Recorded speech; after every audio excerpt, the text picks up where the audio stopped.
Is peer review toxic according to the Cointelegraph article? I read that this morning. I was flying back from Dallas and I was just looking at it. And I was like, what kind of an idiot writes an article like this?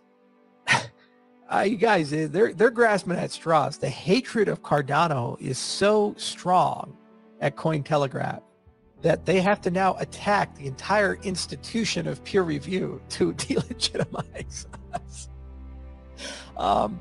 First off, peer review is specific to your field. Peer review process for mathematics is radically different than physics, radically different than biology, radically different than gender studies, radically different than computer science.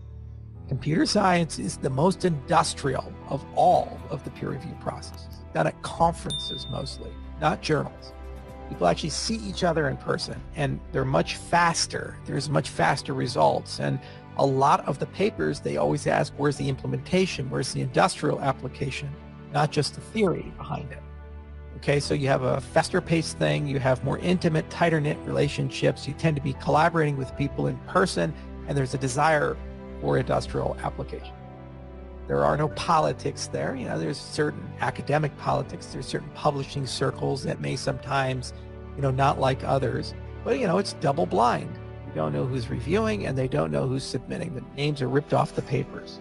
But for the most part, it's a pretty good system and it works very well.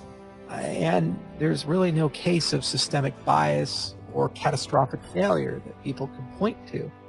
There's a lot of peer-reviewed computer science papers that never go anywhere. They're one-offs. They appear in a conference, but nobody does any follow-up work. So what you do is you take a look at derivative work and citation count.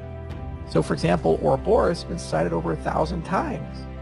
And there's a lot of derivative work, some of which we didn't even do, and a lot of people implementing and building it. Ouroboros Praus is in market, running a $40+ billion cryptocurrency. People are using it. Okay, so we have both in-person, we have third-party review. The point of this process is that you have people who are not associated with the product, who have no financial incentives one way or the other, who are truly independent, reading the paper and saying the things here in the paper are novel, interesting, and seem to be accurate. They're not necessarily right. They're not necessarily going to like change the whole world. They seldom do. But somebody independent has looked at the math, looked at the stuff, and is qualified to do so, and has said that this is something that's new, novel, and interesting to the body of literature. That's why a lot of these conferences only accept 10 or 20% of the papers submitted to them. So we chose it because it doesn't slow us down. It gives you guys independent validation that the things that we're doing are somewhat reasonable. And by citation count, you can see if the academic community agrees or not. And you also can see by derivative works, you know, what type of innovations are done. Furthermore, for a journalist, this is why I was so surprised to see this trash coming out of Cointelegraph. For a journalist looking at this, how the hell do they know the paper's right? The point of the peer review process is that somebody who's not Ben's friend, who's outside of his circles, who's a domain expert, who has the time and the credibility, has read it, looked at it, and said, okay, there's something here.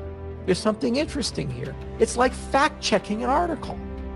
That's the point.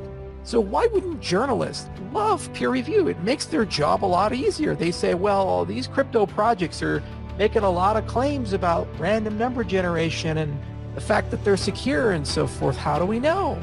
They say, well, you know, did anybody check the work? And what burden of proof and evidence exists there? Well, there's this 400-year-old thing that all science came from. You trust it for the medicine in your body, for all the airplanes in the sky and the microchips and the electricity and all these things. Like there's this corpus of science that exists for this stuff, and that's kind of how we do it. Did anybody use that? Did anybody build from that? No, we can't use that. No, what we should do is say a project should only be judged if they've written code, deployed the code out, and nobody's broken it yet. And here's the thing, guys. People writing the code are usually paid up front. And if it doesn't work, usually it's discovered 6 months, year, 2 years down the road. And the people who suffer are the people who use the product, who are not necessarily the same people who designed the product. I mean, what kind of idiocy is this? But apparently that's what Cointelegraph thinks. although they said his views don't necessarily represent the views of Cointelegraph. But okay, maybe I can write an article then about it. It's just noise and garbage by people that don't know what they're doing. The other thing is, where do you get a decentralized brain from? I can't do this forever, guys. My scientists can't do this forever. If we're real, we're going to be here in 100 years. So who's going to be doing this 100 years from now? If we incubate this into the academic world now, it's going to grow like a weed, and the science of Cardano will be an academic discipline, which means people will get their PhDs and do papers and write papers on the NSF's dime and DARPA's dime and EU's dime and the government of China's dime, the government of Japan's dime, for centuries on the things that are important to our ecosystem. Not because we paid them or asked them, but because they want to get tenure. And it's interesting. And by the way, that's linguistically neutral, culturally neutral. It's all across the entire world. That's what you get when you open up the peer review world and you make it attractive and sexy to do academic research in a cryptocurrency and show that you can get tenure from these types of things. It's just simple. And that means you get more decentralization, less cult of personality around a founder, and no reliance on a lone genius trying to figure out all this shit. Doesn't that sound good to you? Honestly, think it through.